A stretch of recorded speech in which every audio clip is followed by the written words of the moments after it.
नमस्कार, स्वागत है आपका इंडिया न्यूज पे। मैं हूं राकेश टंडन। राजस्थान के रण को आपने महीनों देखा, महीनों इस केओस लगाया जाने लगा कि क्या राजस्थान की सरकार चली जाएगी, क्या अशोक गहलोत की सरकार चली जाएगी, लेकिन ऐसा नहीं हुआ। कांग्रेस पार्टी ने जो मॉडल मध्य प्रदेश में अपनाया गया था वो मॉडल सक्सेसफुल राजस्थान में नहीं होने दिया। कांग्रेस पार्टी ने दिल्ली से नेताओं की टीम भेजी थी। उन्हीं नेताओं की टीम में एक ट्रबल शूटर थे कांग्रेस पार्टी के लिए, अजय माकन जी। वो इस वक्त हमारे साथ हैं। माकन जी, बहुत स्वागत है आपका। ट्रबल शूटर के रूप में आपने काम किया और उसके बाद पार्टी ने इस बात को समझा और प्रैक्टिकली समझा कि आप वहां इतने दिन थे, सभी विधायकों से आपकी बातचीत हुई थी, आप अच्छी तरीके से राजस्थान को समझ चुके थे, इसलिए अब आपको नई जिम्मेदारी जो दी गई है वो जनरल सेक्रेटरी इंचार्ज राजस्थान की दी गई है। प्रायोरिटीज क्या होगी राजस्थान के लिए कांग्रेस पार्टी की और आपकी? देखिए, सबसे पहले तो मैं ये नहीं मानता कि मैं ट्रबल शूटर था। ये एक टीम वर्क था जिसको दिल्ली से राहुल जी ने, प्रियंका जी ने और दूसरे सीनियर लीडर्स ने यहाँ से शुरू करा और वहाँ पर रणदीप सुरजेवाला, केसी वेणुगोपाल, मैं, हम तीनों के तीनों वहाँ पे थे। Avinash Pandey general secretary incharge थे। तो ये सब लोगों ने मिल करके काम किया और सबसे बड़ा अगर क्रेडिट इन सब हम मध्य प्रदेश नहीं बन पाए तो अगर सबसे बड़ा क्रेडिट उसको देना चाहिए किसी को भी, तो वो हमारे 102 एमएलएज जो कि किसी भी प्रलोभन में नहीं आए, किसी भी दबाव में नहीं आए और डटे रहे। उन्होंने कहा कि नहीं, हम कांग्रेस पार्टी का खेमा हम नहीं छोड़ेंगे, हम कांग्रेस पार्टी के साथ में, हम कांग्रेस पार्टी रहेंगे। तो इस वजह से मैं समझता हूं कि राजस्थान मध्य प्रदेश नहीं बन पाया। जो मुख्य कारण है वो यही है। आप उन विधायकों के साथ थे, लगातार ये बात हो रही थी कि सचिन पायलट विधायकों को लेकर अलग चले गए हैं, गुरुग्राम में हैं। हालांकि बार बार वो एक बात कहते थे कि मैं बीजेपी ज्वाइन नहीं करूंगा। तो एक जो बातचीत थी, माकन साहब, ये कहना कि बातचीत हो रही थी शुरू से, पहले दिन से, ये शायद गलत होगी। शुरुआत में बातचीत नहीं हुई, उनको पीसीसी पद से सचिन पायलट को हटाया गया, मंत्री पद से हटाया गया, उनके समर्थन वाले मंत्रियों को हटाया गया। बातचीत का दौर कब से शुरू हुआ? ये क्योंकि ये लोग जानना चाहते हैं कि बातचीत में पहला फोन आपने मिलाया, आपकी तरफ से मिला, पायलट साहब की तरफ से मिला, बातचीत कैसे शुरू हुई? वो क्या ब्रेक थ्रू जो था इस पूरे एपिसोड में माकन साहब? ये लोग, पॉलिटिशियंस, यानी कि मतलब आप बीजेपी के भी जो लोग होंगे या कांग्रेस के भी लोग हैं, वो ये जानना चाहते हैं कि इस पूरे प्रकरण में ब्रेक थ्रू कैसे आपने दी? देखिए, एक इंग्लिश में कहावत है, all that ends well is well. तो हम इसमें पीछे जाने की जगह मैं सिर्फ इतना कहना चाहूँगा कि भारतीय जनता पार्टी की ये इच्छा थी कि हम लोग टूट जाए, लेकिन हुआ उल्टा। हम तो 123 के 123 रहे और भाजपा के में फिशर्स नजर आ गए। भाजपा अब ढूंढ रही है कि उनके 4 विधायक गायब कहाँ हो गए जो असेंबली में नहीं आए। तो जो है, all that ends well is well. और असली बात यह है कि हमारे लोग पहले से भी ज्यादा यूनाइटेड हैं और भाजपा पहले से भी ज्यादा डिवाइडेड है। तो ये सबके सामने असलियत ये है कि राजस्थान के अंदर जिस तरीके से गवर्नर ने का कंडक्ट रहा, जिस तरीके से जुडिशरी ने इंटरफेयर किया, उससे राजस्थान के अंदर ही नहीं पूरे देश के अंदर बीजेपी को नुकसान हुआ। लोगों के दिमाग में यह आया कि लोकतंत्र को इस तरीके से नहीं खत्म करा जाना चाहिए जैसे बीजेपी खत्म कर रही है। तो हम इसको बियॉन्ड इसके नहीं देखना चाहते, किसने पहले फोन किया, कब किया, ये सब चीजें अब इसका कोई मतलब नहीं है, ना इसकी कोई इंपॉर्टेंस है। हम यही इसको इस तरीके से देखना चाहते हैं कि अंततः हमारे पूरे के पूरे 123 लोग साथ में रहे, भाजपा में फिशर्स पैदा हो गए। माकन साहब, एक मीटिंग भी हुई दिल्ली में जिसमें राहुल गांधी, प्रियंका गांधी मौजूद थे, सचिन पायलट ने मुलाकात करी, उसके बाद कांग्रेस के वॉर रूम सब लोग गए, वहाँ आपके सीनियर लीडर्स आप लोग आए, सबकी मुलाकात वहाँ पर हुई। तो उसके बाद अब 3 मेंबर की कमेटी बनाई गई जिसमें आप हैं जनरल सेक्रेटरी इंचार्ज, ऑर्गेनाइजेशन है, अहमद पटेल साहब हैं। अब ये कमेटी कैसे एक बैलेंस बनाएगी? क्योंकि सचिन पायलट डिप्टी सीएम थे, उनके अपने मंत्री थे, पीसीसी थे। अब भी सचिन पायलट बार बार जब भी मीडिया के सामने आते हैं तो ये बात कहते हैं कि मुझे कोई पद नहीं चाहिए, मैं पार्टी के लिए काम करूंगा। लेकिन एक जो बैलेंस बनना है, सबकी उम्मीदें इस 3 मेंबर कमेटी से। देखिए, बैलेंस तो बनेगा ही और बैलेंस तो ये है, सच्चाई ये है कि अशोक गहलोत जी एक अनुभवी मुख्यमंत्री हमारे पास में है राजस्थान के अंदर। एक ऐसे मुख्यमंत्री हैं जिनका अच्छा ट्रैक रिकॉर्ड है और बेदाग छवि के हैं और उन्होंने एडमिनिस्ट्रेशन के अंदर जिस तरीके से ग्रास रूट लेवल पे राजस्थान में अपनी अच्छी इमेज के साथ काम किया है, मैं समझता हूँ बहुत कम मुख्यमंत्री देश भर में हैं। एक ऐसे मुख्यमंत्री हैं, कोरोना में भीलवाड़ा मॉडल की तारीफ खुद प्राइम मिनिस्टर ने भी उनकी करी है और इससे पहले भी हेल्थ रिलेटेड और गरीबों से संबंधित जो काम राजस्थान के अंदर अशोक गहलोत ने किए वो अनपैरेलल्ड है। तो हमारे पास में एक ऐसा अनुभवी मुख्यमंत्री है जिसका अनुभव शायद कोई सानी नहीं है, और दूसरी तरफ साथ साथ में एक सचिन पायलट के रूप में एक ऐसे नेता हैं जो करिश्मेटिक हैं, जिनके पूरे देश भर में पहचान है। तो हम लोगों को दोनों की ज़रूरत है। और हमारे पास में मध्य प्रदेश, राजस्थान एक ऐसा प्रदेश है जहां पर हमारे पास में 5-5 बार के एमएलए, 7-7 बार के एमएलए हैं, 6-6 बार के एमएलए हैं। इतना परिपक्व नेतृत्व राजस्थान में कांग्रेस का है जैसे जितना शायद किसी और प्रदेश में नहीं होगा, किसी भी और पार्टी के पास नहीं होगा। तो हम लोग बड़े फॉर्चुनेट हैं कि राजस्थान में हमारे पास में नेतृत्व की कोई कमी नहीं है।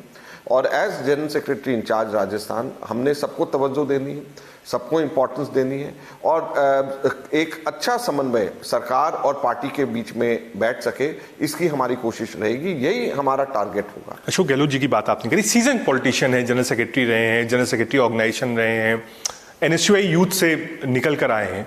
आपको लगता है कि एक जो उनका भी ऑरा था वो और मजबूत हुआ इस पूरे एपिसोड के बाद, क्योंकि संघर्ष था सरकार के में, लगातार विधायक जो थे वो वहां पर बैठे हुए थे, नंबर गेम था, बार बार गवर्नर से मिल रहे थे, पहले ये हो रहा था कि आए ना आए, फिर कानूनी दांव पेच आया।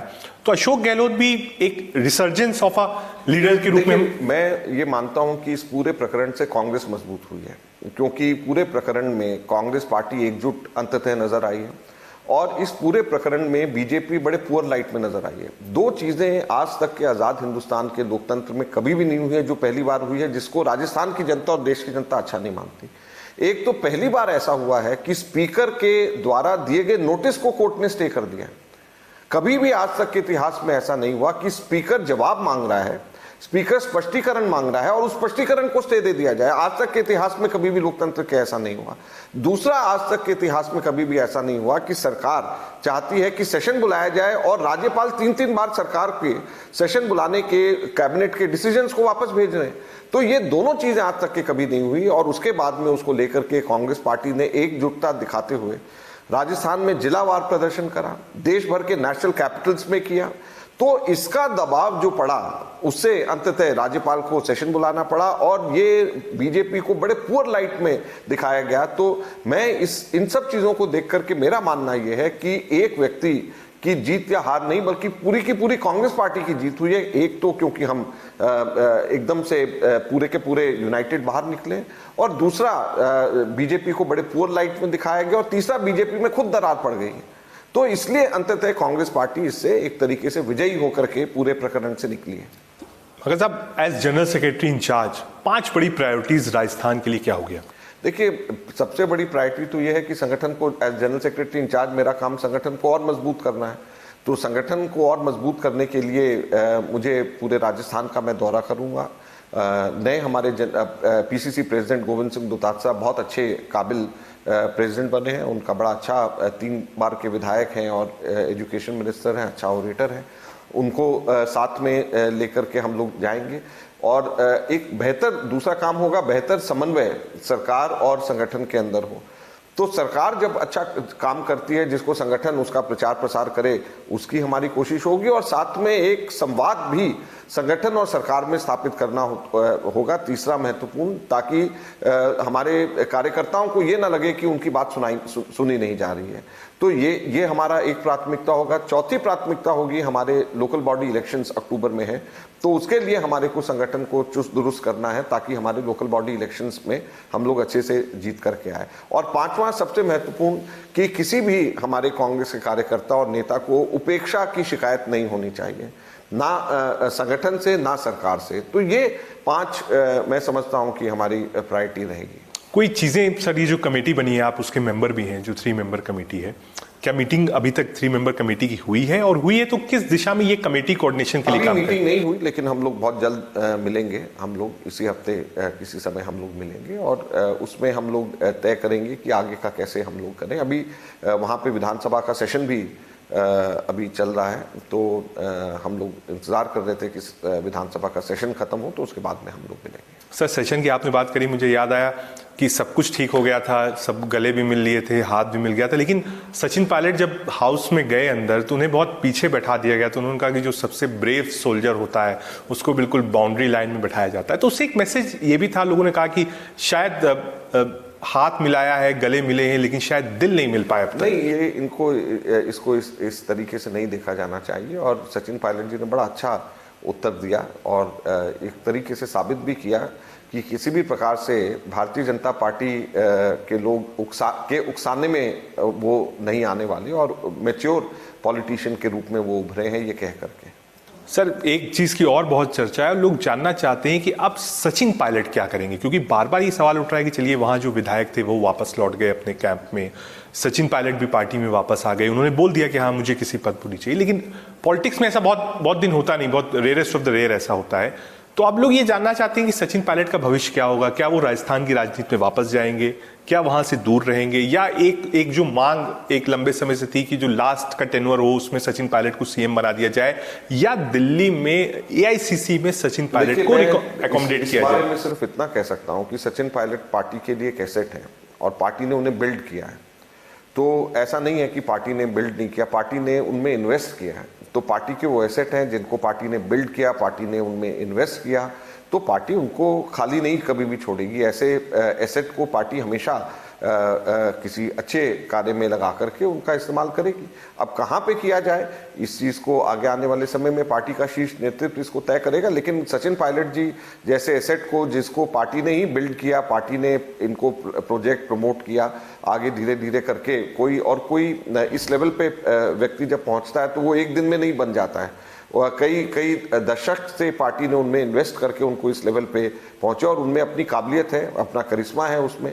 तो इन सब चीज़ों का पार्टी इस्तेमाल करेगी। सर, क्योंकि जनरल सेक्रेटरी इंचार्ज आप हैं, तो अगर आपसे भी पूछा जाए कि आप क्या उपयोग करना चाहेंगे सचिन पायलट का राजस्थान में, तो आप कैसे उपयोग करेंगे पायलट? तो ये बात तो मैं लीडरशिप को बताऊंगा, चैनल्स को। चलिए आप मुझे बताइए, अशोक गहलोत से आप जब फेयरमाउंट होटल में रहते होंगे सर, आपकी बातचीत होती होगी, इतने दिन तक आप वहां थे, आप, रणदीप सुरजेवाला, अविनाश पांडे, तो क्या कोई ऐसा समय था जब आपने देखा कि हाँ अशोक गहलोत भी परेशान है, विधायकों से आप बैठते थे, तो उस वक्त अंदर, क्योंकि होटल में मीडिया अलाउ नहीं थी, क्या बातचीत आप लोगों की आपस में होती थी? क्या आप लोग डिस्कस करते थे, रणनीति बनाते थे? क्या आपको लगता था कि कहीं ऐसा ना हो सरकार चली जाए? क्या आपने कभी देखा कि अशोक गहलोत परेशान है, या फिर वो हमेशा कॉन्फिडेंट रहते थे अशोक गहलोत की नहीं मुझे, क्योंकि मीडिया के सामने जब भी आए उन्होंने सिर्फ यही कहा कि आप परेशान मत होइए, सरकार को कोई खतरा नहीं? देखिए, हम लोगों को सिर्फ एक ही चीज़ का खतरा था कि हमारे विधायक सुरक्षित रहें, और विधायकों के ऊपर दबाव अलग अलग जगहों से पड़ रहा था। और अगर कभी चिंता ज़रा सी भी रही तो वो चिंता इस बात की थी कि कुछ लोगों को सीबीआई के माध्यम से, हमारी एक विधायिका है जिसको सीबीआई ने और वो नेशनल चैंपियन ओलंपियन रही हुई विधायिका हमारी, उसको सीबीआई सिर्फ इसलिए तंग कर रही है एकदम से उसी दौरान क्योंकि प्रेशर डाला जाए कि वो कांग्रेस को छोड़ दें। उसी तरीके से और हमारे कई विधायकों को, हमारा मिनिस्टर, ट्रांसपोर्ट मिनिस्टर हैं, उनके फादर भैरव सिंह शेखावत के भाई, और उनको ईडी बुला रहे हैं, और वयोवृद्ध वो व्यक्ति हैं और उनको ईडी बुला रहे हैं। तो अगर परेशानी कभी भी हम में से किसी को भी या किसी को भी ज़रा सी भी थी, तो अपने लिए नहीं दूसरों के लिए थी कि पार्टी की इस लोकतंत्र की इस स्ट्रगल के अंदर, लोकतंत्र को बचाने के स्ट्रगल के अंदर भारतीय जनता पार्टी अपने सारे के सारे हथकंडे अपना रही है। फिर हमें बुरा लगता था कि चीफ मिनिस्टर के बड़े भाई, जो 2007 में कोई केस है, उनको अब ईडी जो है नोटिस दे करके और उनके यहाँ पर रेड हो रही है, और चैनल्स दिखा रहे हैं कि उनके यहाँ पर रेड 2020 में 2007 के केस की रेड हो रही। तो ये सब चीज़ें देख करके हमें सब लोगों को दुख होता था और हम लोग बात करते थे। लेकिन मैं आपको एक चीज़ बताऊं कि जितनी ये चीज़ें होती थी उतने ज़्यादा हमारे विधायक जो वहाँ पे थे उनके इरादे और मजबूत हो जाते थे कि अब हम किसी भी कीमत के ऊपर किसी की बात, कोई मर्जी दबाव आ जाए, हम नहीं सुनेंगे। क्योंकि बड़ा साफ नजर आ रहा था कि भाजपा अपने हर तंत्र का इस्तेमाल, सीबीआई, ईडी सब अब याद आ रहे हैं, जबकि वहां पर सबके सब लोग इकट्ठे थे। तो लोगों में एक बड़ा इससे लोगों के अंदर एक एकजुटता इससे बढ़ी और लोगों का हौसला इससे बढ़ा, टूटा नहीं बल्कि और मजबूती आई। सर, एक टीम एफर्ट की आपने बात कही थी, लेकिन लोग इस बात को कह रहे थे कि चाहे आप लोग राजस्थान में हूँ, एक टीम काम कर रही थी कांग्रेस को एकजुट करने के लिए, दिल्ली में कई लोग काम कर रहे थे, लेकिन कहा कि भाई लीड जो ली उसमें राहुल गांधी ने ली और फैसले राहुल गांधी ने लिए कि कैसे कांग्रेस को राजस्थान में बचाना है और कैसे पायलट को वापस लाना है।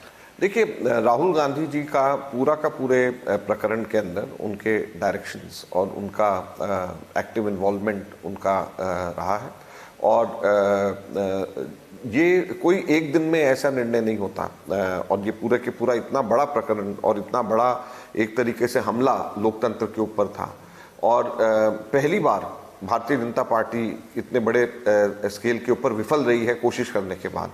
नहीं तो इससे पहले जहां पर उन्होंने ऑपरेशन लोटस किया, उनकी सफलता उनको मिली है। तो इसके लिए पूरी पार्टी ने unitedly with a firm resolve सब लोगों ने किया और राहुल गांधी जी का और प्रियंका जी का इसके अंदर बहुत महत्वपूर्ण रोल था। हम लोग तो वहाँ पर ज़मीन पर काम कर रहे थे, लेकिन यहाँ पर डिसीजन देना और बहुत सारी चीज़ों में उनका बहुत इंपॉर्टेंट रोल था। सर, एक राजस्थान सेंट्रिक भी सवाल है आपसे, क्योंकि मिनिस्टर्स ने इस्तीफे दिए थे तो ये क्योस लगाया जा रहा है कि एक कैबिनेट एक्सपेंशन हो सकता है, चेयरमैन्स बनाए जाते हैं, जिस तरह पे छत्तीसगढ़ में हमने देखा कि लोगों को एकोमोडेट किया गया, और पीसीसी में बदलाव। तो ये तीन चीजें क्या आने वाले समय में हमको देखने को मिलेंगी? होंगी, ये सभी चीज़ें होंगी पीसीसी के अंदर, क्योंकि वहाँ पर प्रदेश कांग्रेस कमेटी में भी हमारे डिस्ट्रिक्ट्स में, ब्लॉक्स में और बोर्ड्स एंड कॉरपोरेशंस जो बहुत सारी खाली पड़े हुए हैं हमारे वहाँ पे, कैबिनेट में हमारे काफ़ी पोस्ट वेकेंट हैं वहाँ पर। तो सब जगह के ऊपर अपॉइंटमेंट्स होंगी और इस तरीके से अपॉइंटमेंट्स होंगी कि काबिलियत, कांग्रेस पार्टी का मैनिफेस्टो कैसे पूरा किया जा सके, रीजनल बैलेंस, कास्ट बैलेंस, सब चीज़ों को ध्यान में रख करके किया जाएगा। मगर साहब, चलते चलते एक आखिरी सवाल आपसे लेता हूं, क्योंकि राहुल गांधी के बहुत करीबी भी आपको बनाया था, आपने बहुत क्लोजली काम किया है। एक बड़ी आवाज देश में कांग्रेस से ये भी उठ रही है कि राहुल गांधी को वापस कांग्रेस अध्यक्ष बनना चाहिए। जिस तरीके से कोविड के समय में उन्होंने इस मुद्दे को उठाया, फरवरी से ही वो इस बात को बोल रहे हैं, इकोनॉमिक क्राइसिस पे वो बोल रहे हैं, बॉर्डर्स पे बोल रहे हैं, तो पार्टी को लगता है कि एक फुल फ्लेजेड प्रेसिडेंट पार्टी को चाहिए। ये बात हर तरीके से आ रही है, लोग ट्वीट्स करते हैं, लोग इंटरव्यूज देते हैं। आपने क्लोजली काम किया है, आप अभी भी काम कर रहे हैं, तो क्या ये वो सही समय है जब राहुल गांधी को अध्यक्ष पार्टी का बनना चाहिए, या फिर अभी आपको लगता है कि हाँ एक नॉन गांधी होना चाहिए, या इंटरिम प्रेसिडेंट सोनिया गांधी ये कंटिन्यू करना चाहिए? क्योंकि इस पे एक लंबी बहस है कि अगर बीजेपी से लड़ना है, जो कि इस समय सबसे ज्यादा सशक्त है और पीक पे है, ऐसे समय में अगर विपक्ष को भूमिका निभानी है तो राहुल गांधी को आगे से पार्टी को लीड करना चाहिए। देखिए, कल राजमोहन गांधी जी ने एक आर्टिकल लिखा है और उसमें उन्होंने अपने व्यूज़ दिए हैं कि क्यों उनको लगता है कि राहुल गांधी जी को लीड करना चाहिए। और उसके अंदर उन्होंने एक पॉइंट बहुत अच्छा बोला। उन्होंने कहा कि केवल चुनाव के दौरान बीजेपी से मुकाबला नहीं होता, बल्कि बीजेपी से और इस तरीके की राइट विंग ताकतों से लगातार निरंतर मुकाबला चल रहा है। तो उसमें राहुल गांधी जैसे आदमी की ज़रूरत है जो कि कभी भी हार नहीं मानते और उन्होंने हमेशा सामने खड़े होकर के बड़े बहादुरी और दिलेरी से उनका मुकाबला किया है, सिर्फ चुनाव के दौरान नहीं होता। तो इसलिए राहुल गांधी जी का अगर आप शुरू से देख लें, चाहे सूट बूट की सरकार की बात कही जो एकदम सटीक थी और बिल्कुल सही बात थी, चाहे नोटबंदी के टाइम के ऊपर उन्होंने उसका विरोध किया जिसका असर सब लोगों ने देखा, अब भी दिख रहा है जिसका असर, फिर चाइना के और आंतरिक सुरक्षा की बात उन्होंने करी, इकोनॉमी की बात करी, अब कोरोना की बात करी।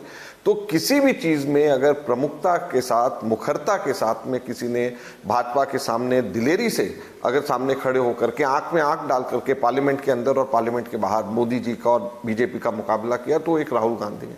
तो हम सब लोगों का मानना है कि राहुल गांधी से ज़्यादा सक्षम आदमी कोई भी नहीं है और कांग्रेस पार्टी को उनको फुल टर्म प्रेसिडेंट उनको संभालना चाहिए और अभी संभालना चाहिए, ऐसा हम लोगों का मानना है। बहुत शुक्रिया माखन साहब उनसे बातचीत करने के लिए। अजय माखन जी, जनरल सेक्रेटरी इंचार्ज राजस्थान के, तीन बड़ी बातें उन्होंने कही है। पहला, समन्वय कमेटी की मीटिंग्स होगी और वहां एक बैलेंस बनाने की कोशिश करी जाएगी।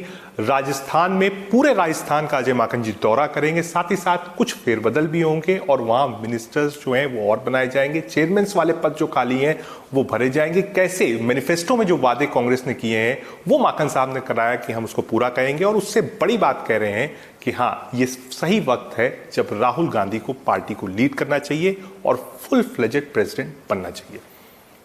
बाकी खबरों के लिए आप देखते रहिए इंडिया न्यूज़।